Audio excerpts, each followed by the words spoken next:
السلام علیکم ورحمۃ اللہ وبرکاتہ۔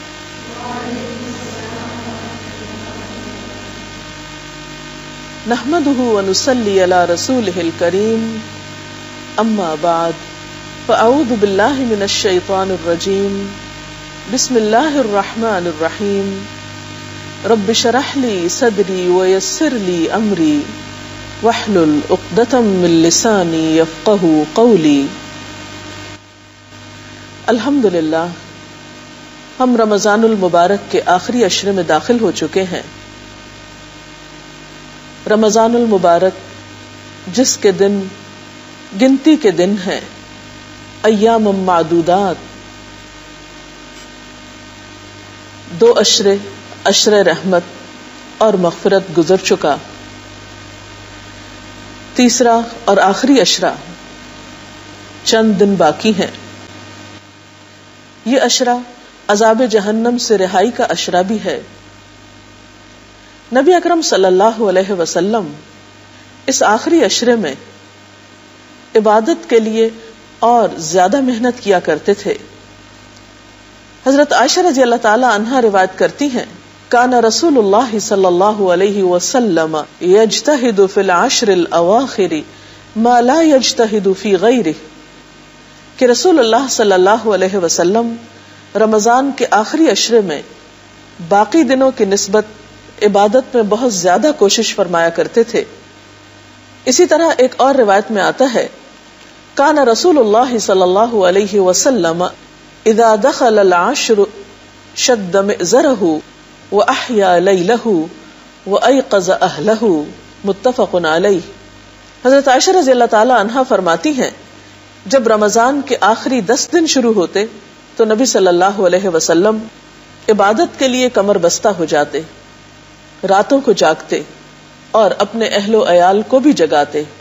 تو اس سے کیا پتہ چلتا ہے کہ اس آخری عشرے یا آخری چند راتوں کی عبادت بہت اہم عبادت ہے، جس پر نیند کو قربان کیا جا سکتا ہے اور کرنا چاہیے، کیونکہ معلوم نہیں آئندہ سال یہ دن ہماری زندگی میں آئیں یا نہ آئیں، اس لیے جو موقع ملے اسے غنیمت جانیں۔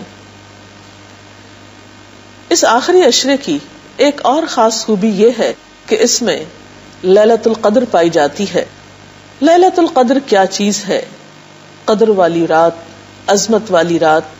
آپ صلی اللہ علیہ وسلم نے اس کے بارے میں فرمایا کہ من حرمہا فقد حرم الخیر کلہ ولا یحرم خیرہا الا کل محروم، کہ جو شخص اس سے محروم رہا، یعنی لیلۃ القدر کے پانے سے یا اس میں عبادت سے محروم رہا، وہ ہر بھلائی سے محروم رہا۔ آپ نے یہ بھی فرمایا کہ اس کی سعادت سے صرف بد نصیب ہی محروم کیا جاتا ہے۔ کیا ہم ان خوش قسمت لوگوں میں شامل نہ ہونا چاہیں گے جو اس سعادت کو پالیں؟ لیکن اس کو پانے کے لیے کوشش کی ضرورت ہے، محنت کی ضرورت ہے۔ اس رات کے بارے میں قرآن پاک میں آتا ہے، انا انزلناہ فی لیلۃ القدر وما ادراک ما لیلۃ القدر لیلۃ القدر خیر من الف شہر تنزل الملائکۃ والروح فیہا باذن ربہم من کل امر سلام ہی حتی مطلع الفجر۔ بے شک ہم نے اس قرآن کو شب قدر میں نازل کیا ہے، اور تم کیا جانو کہ شب قدر کیا ہے؟ شب قدر 1000 مہینوں سے زیادہ بہتر رات ہے۔ فرشتے اور روح اس میں اپنے رب کے اذن سے ہر حکم لے کر اترتے ہیں۔ یہ رات سراسر سلامتی ہے طلوع فجر تک۔ تو گویا یہ رات 1000 مہینوں سے بہتر رات ہے، لیکن اس کی یہ اہمیت خاص طور پر کس وجہ سے ہے کہ اس میں کلام اللہ نازل کیا گیا، اس میں قرآن پاک انسانیت کی ہدایت کے لیے بھیجا گیا۔ اور اس کی عظمت کے بارے میں اللہ سبحانہ وتعالیٰ فرماتے ہیں، وما ادراک ما لیلۃ القدر، اور تمہیں کیا معلوم، تمہیں کیا خبر کہ وہ لیلۃ القدر ہے کیا چیز؟ تم تو جانتے ہی نہیں ہو کہ وہ کس قدر اہمیت کی حامل ہے، وہ کس قدر خیر و بھلائی کی رات ہے۔ اور پھر خود ہی فرمایا کہ لیلۃ القدر خیر من الف شہر، شب قدر لیلۃ القدر 1000 مہینوں سے بہتر رات ہے. اور آپ جانتے ہیں کہ 1000 مہینے تقریباً 83 سال 4 مہینے بنتے ہیں. کم ہی لوگ ہیں جنہیں عمر کا اتنا حصہ ملے اور پھر وہ سارے کا سارا وقت عبادت ہی کر سکیں. لیکن اگر کوئی شخص اس رات کو پا لیتا ہے اور اس کی خیر و برکت کو پا لیتا ہے اور اس رات کا حق ادا کرتا ہے تو گویا اس سے اللہ سبحانہ وتعالی کی طرف سے ایک عظیم نعمت حاصل ہوئی. اس رات کی ایک اور اہم خوبی یہ بھی بتائی گئی کہ فرشتے اور روح یعنی جبریل امین اس میں اپنے رب کے اذن سے ہر حکم لے کر اترتے ہیں. کون سا حکم؟